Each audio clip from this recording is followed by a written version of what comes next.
E aí, galera, tudo bem? Então estamos aqui agora, conforme combinado, para falarmos sobre Torturado, um romance recente na história da nossa literatura, escrito pelo baiano, funcionário público, geógrafo Itamar Vieira Júnior.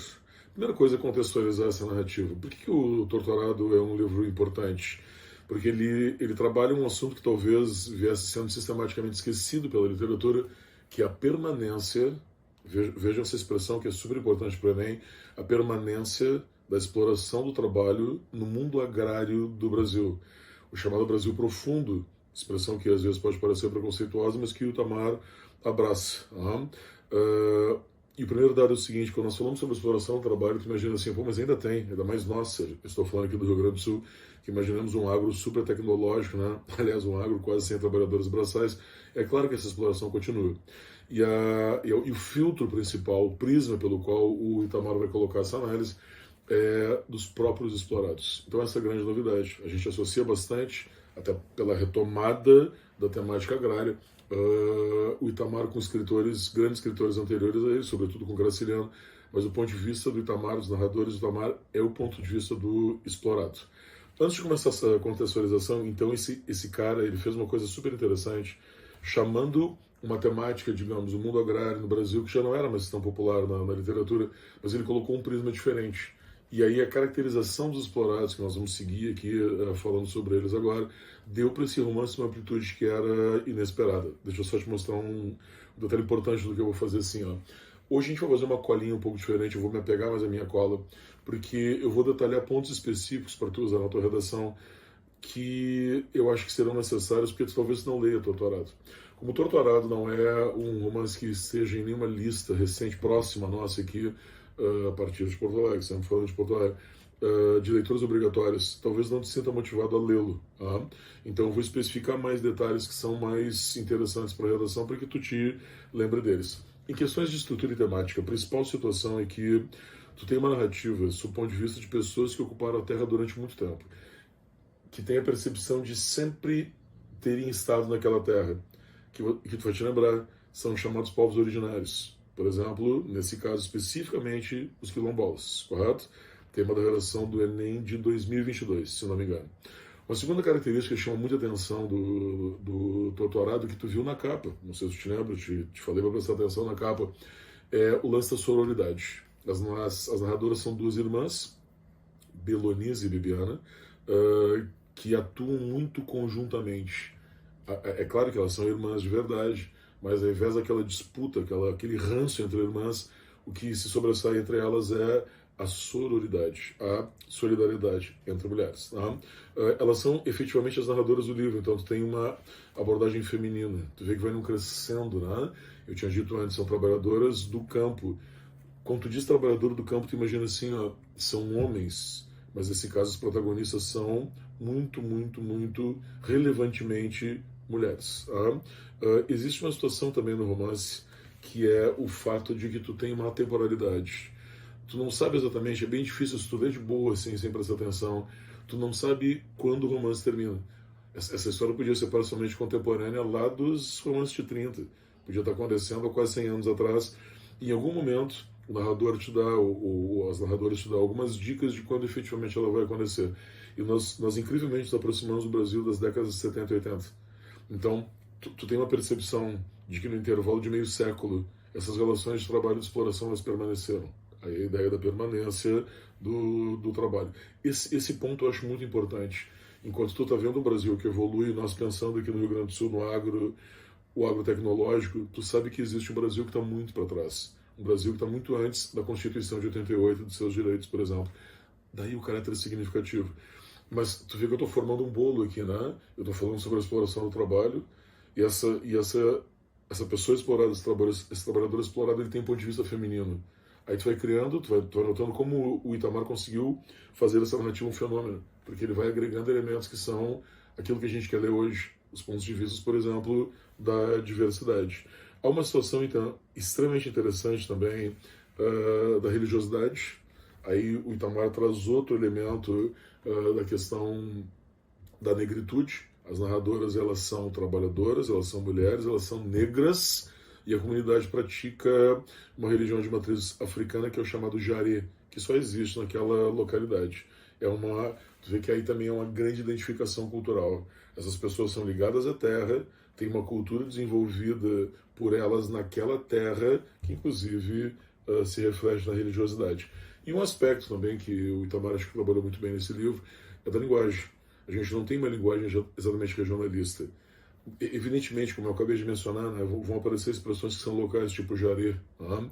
Mas o Itamar desenvolve a narrativa no português culto absolutamente legível. Né? Não há nenhuma coisa não há nenhum aspecto que nos interfira na narrativa, que nos fira a leitura e que nos causa estranheza, a não ser quando ele diz, isso aqui é uma coisa diferente e ela tem um nome diferente, mas a narrativa ela é absolutamente apreensível. Né? O que a gente tem agora de insights da narrativa? O que é importante para tu te lembrar que tu pode associar com o Torto Arado? A colocação da protagonista como mulher, negra e trabalhadora braçal do campo. Se tu pensar, é óbvio que se o homem trabalha no campo, talvez a mulher também pudesse trabalhar, mas recuando um pouco nos romances que já abordaram isso, como o próprio Graciliano, dificilmente a mulher aparece como essa protagonista.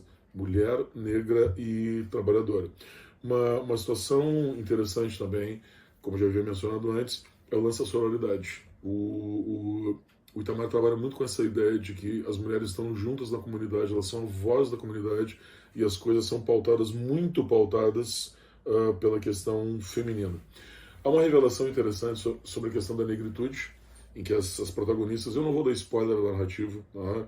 Embora talvez tu não vá ler, eu acho que tu deve ler. Então, se quiser mais informações da narrativa, pode buscar na narrativa. Mas aqui a gente vai ver o que é interessante para a redação. Uma cena linda em que há uma descoberta da negritude, nós descobrimos também que elas são negras quando elas se olham no espelho. Essa é uma imagem muito usada na literatura que foca negros, né? Na pelas tantas tu te descobre que tu é, entre aspas, digamos, diferente. Que tu é negro porque tu sempre foi, tu vive numa comunidade que todos são negros e isso teoricamente não faria diferença. A religiosidade é outro insight importante da narrativa no jaré. Tá? Procura na internet, depois você vai ver, bem interessante, em que tu tem uma religião de matriz africana e que dentro dessas religiões ela tem as características de cura, solidariedade e irmandade, correto? Ela é um desenvolvimento de todas as características positivas que as religiões africanas colocam. Há algum momento também, vejam bem agora, nós não estamos na década de 30 com o Graciliano, nós estamos um pouco mais para frente, e que começam a surgir as percepções de direito e a tentativa de sair, direitos, né, direitos humanos, direitos do trabalhador, e a tentativa de sair dessa condição. O pai das irmãs narradoras tem uma perspectiva de que o ensino, a escolaridade e a educação são relevantes.